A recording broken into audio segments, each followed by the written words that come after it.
Hello दोस्तों, नमस्कार। आपका स्वागत करती हूँ डीएनपी इंडिया में। इस वक्त की 10 बड़ी खबरों से हम आपको रूबरू कराएंगे। तो आइए शुरुआत करते हैं खबरों का सिलसिला।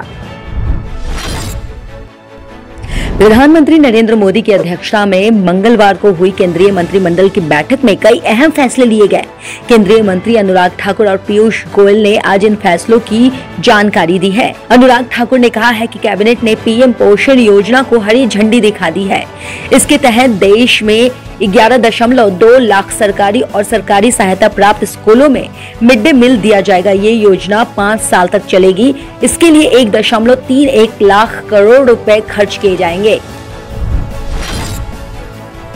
प्रदेश के कैबिनेट मंत्री डॉक्टर हरक सिंह रावत का एक वीडियो मंगलवार को सोशल मीडिया पर जमकर वायरल हो रहा है। इस वीडियो में वो प्रदेश में सत्ता चलाने वालों पर निशाना साध रहे हैं। हालांकि मंत्री ने इससे इनकार करते हुए कहा है कि वो इस दौरान किसी व्यक्ति की आपत्तिजनक भाषा पर आपत्ति जता रहे थे।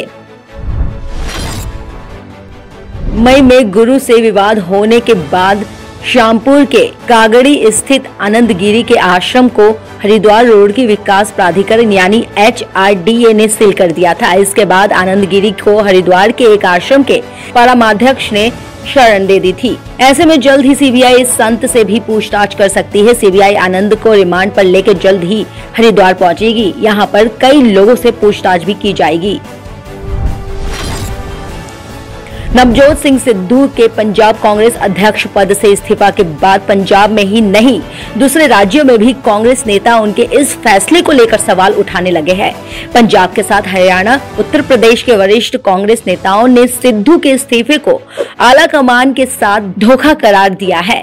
कांग्रेस में खासकर प्रियंका गांधी के करीबी माने जाने वाले आचार्य प्रमोद ने भी सिद्धू के इस्तीफे पर तीखी प्रतिक्रिया व्यक्त की है।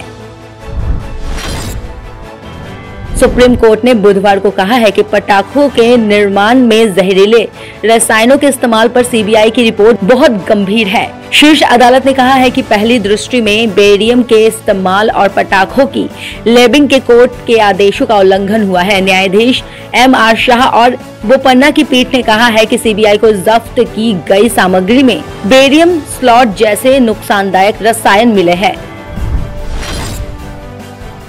दिग्गज उद्योगपति मुकेश अंबानी की रिलायंस इंडस्ट्री ने कंपनी के बोर्ड से सऊदी अरामको के चेयरमैन की नियुक्ति का बुधवार को बचाव किया है। कंपनी ने कहा है कि स्वतंत्र निर्देशक के तौर पर उनकी नियुक्ति के लिए सभी नियामक अर्हताओं का पालन किया गया है। इस फैसले पर शेयर होल्डर्स की संस्तुति अभी लंबित है। रिलायंस इंडस्ट्री के share holder California state teachers retirement system ने पिछले सप्ताह इस फैसले के खिलाफ अपना मत दिया।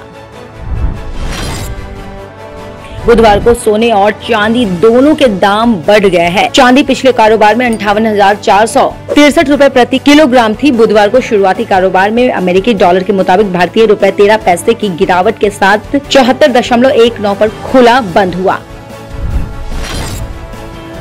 अमेरिका के रिपब्लिकन सीनेटरों ने अफगानिस्तान में तालिबान की जीत में पाकिस्तान की भूमिका की जांच कराए जाने की मांग की है। इसके लिए उन्होंने अमेरिकी संसद के ऊपरी सदन सीनेट में एक बिल पेश किया है।